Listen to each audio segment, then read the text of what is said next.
Hello welcome again everyone. તો આ વિડીયોમાં આપણે સ્વાધ્યાય 2.1 ના દરેક દાખલાઓ ધીરે ધીરે એક પછી એક સોલ્વ કરીશું, બરાબર છે।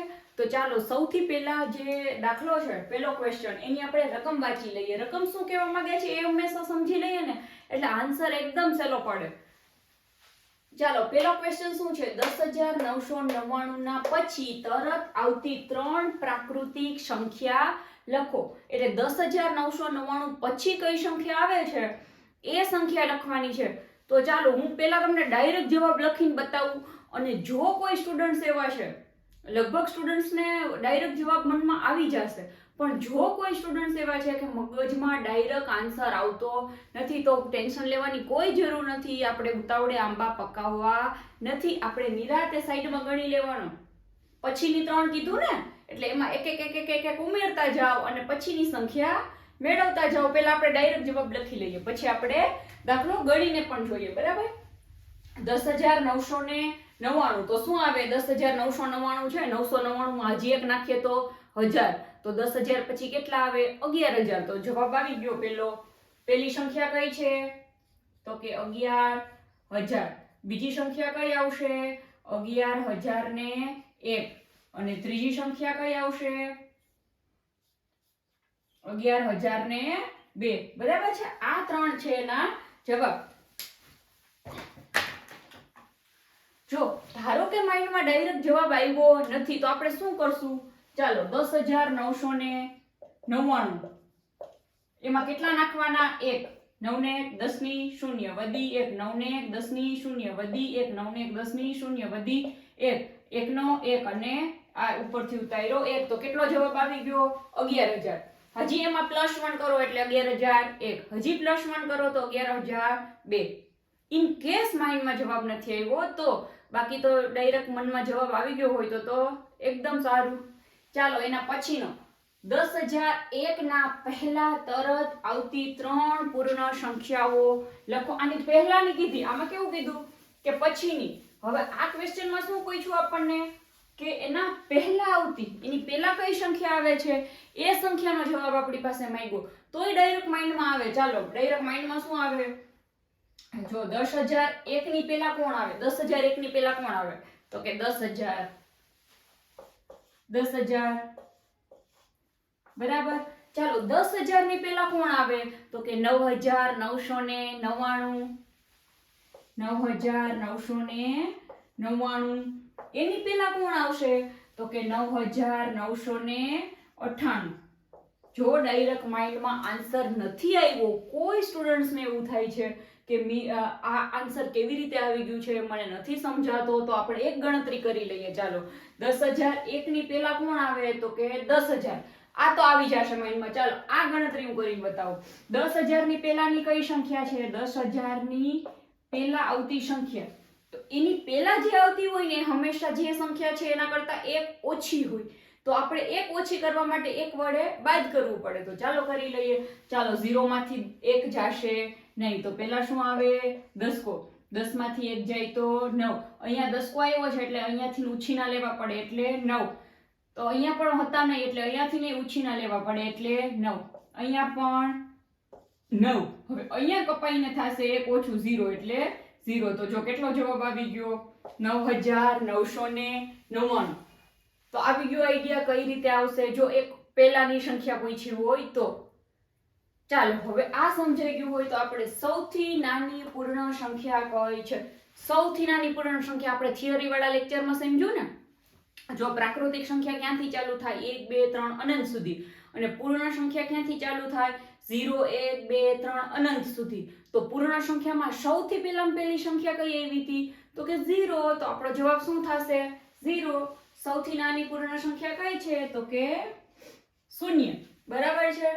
ચાલો હવે સંખ્યાઓ 32 અને 53 ના વચ્ચે આવતી પૂર્ણ સંખ્યા કેટલી છે, તો જો આપણે બેઝિક થિયરી વાળા ક્લાસમાં સમજ્યું એમ જ આપણે શું કરી લેવાનું, બાદબાકી કરી લેવાની, અને બાદબાકીનો જે જવાબ આવે એના કરતા એક ઓછો એ આપણો જવાબ। તો 53 માંથી 32 આપણે અહીંયા બાદ કરી લઈએ, કેમ કે આપણને 53 અને 32 ની વચ્ચેની સંખ્યા પૂછી ને, 32 અને 53 ની વચ્ચે આવતી પૂર્ણ સંખ્યાઓ, તો ચાલો આ બેની શું કરી લઈએ બાદબાકી 3 માંથી 2 જશે તો 1 અને 5 માંથી 3 જાય તો 2 તો કેટલો જવાબ આવ્યો 21 આ જવાબ નથી જે જવાબ આવ્યો એના કરતા હજી એક ઓછું તો 21 માંથી હજી એક જાય તો કેટલા આવે જવાબ 20 તો આ દાખલાનો જવાબ આપણો કેટલો થઈ જશે 20 તો 53 અને 32 ની વચ્ચે કેટલી પૂર્ણ સંખ્યાઓ આવે તો કે 20 સંખ્યાઓ આવે ચાલો હવે પાંચમો ક્વેશ્ચન નીચે આપેલી સંખ્યાઓના પછી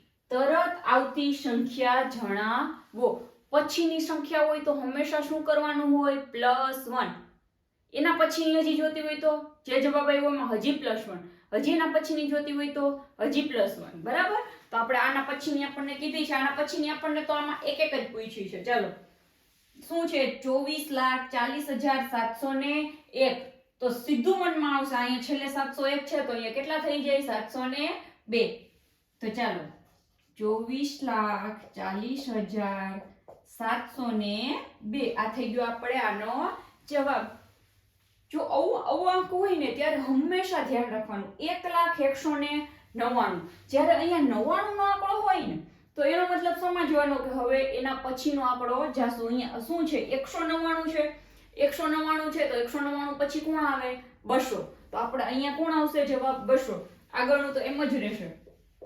1,02,000 આ થઈ ગયો તમારો જવાબ 1,02,000 ચાલો હવે અહીંયા જુઓ અહીંયા પણ જુઓ 99 છે 99 આ મતલબ 99999 એવું દેખાય છે શું છે 99,999 છેલ્લા આંકડા હો ટોટલ છે 10,99,999 તો 99,999 એમાં 1 રૂપિયો નાખીએ કોક પાસે 99,999 રૂપિયા છે એમાં આપણે 1 રૂપિયો નાખી દઈએ તો કેટલા રૂપિયા થઈ જાય 99,000 તો ઓલરેડી છે તો 1 લાખ પૂરા થઈ જાય બરાબર તો આ કેટલા છે 10 લાખ તો છે 10 લાખ છે અને આમાં ખાલી હજી 1 લાખ બનવા માટે ઉપરના જે આંકડા છે એમાં કેટલા ઘટે છે 1 ઘટે છે તો જવાબ આપણો કેટલો આવી જશે 11 લાખ કેટલા આવી જશે 11 લાખ ચાલો હવે આનો જવાબ ચાલો અહીંયા શું છે 23,45,670 તો એકદમ ઈઝી 70 છે એટલે છેલ્લે કેટલા થઈ જાય 71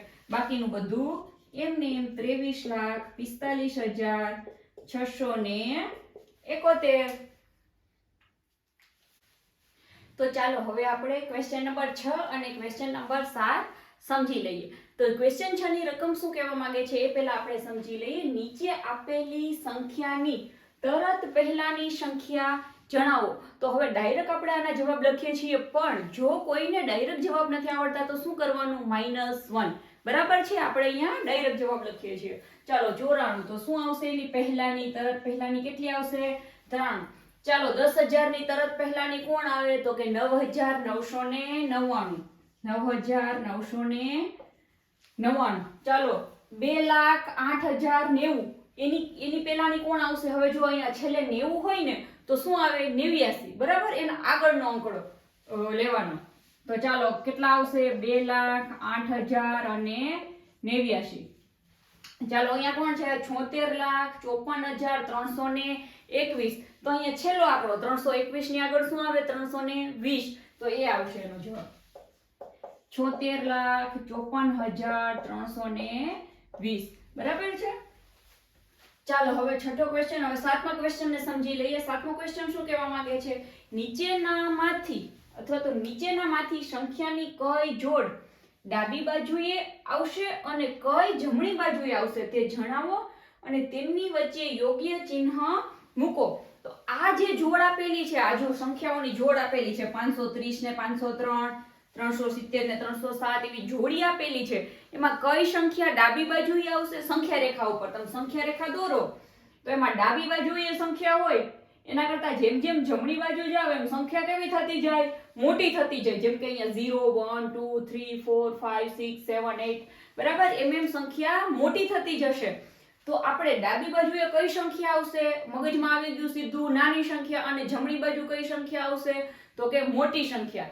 બરાબર તો ચાલો પેલા 530 છે અને 503 છે એમાંથી ડાબી બાજુએ કોણ આવે તો કે 503 છે એ ડાબી બાજુએ આવશે તો અહીંયા લખાય આ એનો જવાબ શું લખાય કે 503 એ કોની? તો કે 530 ની ડાબી બાજુ આવશે. બરાબર, ડાબી બાજુ આવશે. અને આ બંનેની વચ્ચે નિશાન કયું આવશે આમાંથી ને? જો હવે આપણને ખબર છે જે સંખ્યા નાની હોય ને એના તરફ ખૂણો આવે અને જે સંખ્યા મોટી હોય ને એના તરફ આ બે પાંખિયા આવે. આ જે બે ખુલ્લા છેડા છે, ખુલ્લા છેડા કઈ સંખ્યા તરફ આવશે? મોટી સંખ્યા તરફ. અને આ ખૂણો છે જે અણી છે એ કોના તરફ આવશે? નાની સંખ્યા તરફ આવશે. તો ચાલો અહીંયા 530 અને 503, તો અણી કોના તરફ આવશે? નાના તરફ અણી. યાદ રાખવાનું, નાનું હોય એને અણી મારે, બધા જે નાના હોય ને એને અણી કરે. એટલે નાનું કોણ છે? 503, તો એના તરફ અણી. સમજ પડી? 370 અને 307 એમાં અણી ક્યાં આવશે? તો કે 307, કેમ કે ઈ નાનું છે. ચાલો અહીંયા કોણ છે? 98765 અને અહીંયા કોણ છે? 56789. તો આ બેમાં નાનું કોણ છે? તો કે 56789 નાના છે. તો અહીંયા પણ અણી આ તરફ આવશે. હવે અહીંયા જુઓ, અહીંયા જો અલ્પવિરામ મૂકેલા નથી ને એટલે પહેલા તો અલ્પવિરામ જ મૂકી દેવાના. હો, ચાલો અહીંયા જુઓ, અહીંયા શું છે? 98,30,415 અને અહીંયા 1,23,001. તો મોટું કોણ છે? આ કરોડ વાળું. તો નાનું કોણ છે? નાનું આ છે, નાના તરફ અણી. ઈ યાદ રાખવાનું, નાના તરફ અણી. અને અહીંયા જે મેં લખ્યું ને 503 એ 530 ની ડાબી બાજુએ આવશે, એમ તમે આ દરેકે દરેક સંખ્યાના જવાબ લખી શકો છો. આઈ હોપ તમને આ વિડીયો યુઝફુલ થયો હશે. તો ક્વેશ્ચન 6 અને 7 પછી હવે ક્વેશ્ચન 8 છે એ આપણે નેક્સ્ટ વિડીયોમાં સમજીશું. જો તમને આ વિડીયો યુઝફુલ થયો હોય તો નેક્સ્ટ વિડીયો જરૂરથી કન્ટિન્યુ કરજો. Thank you.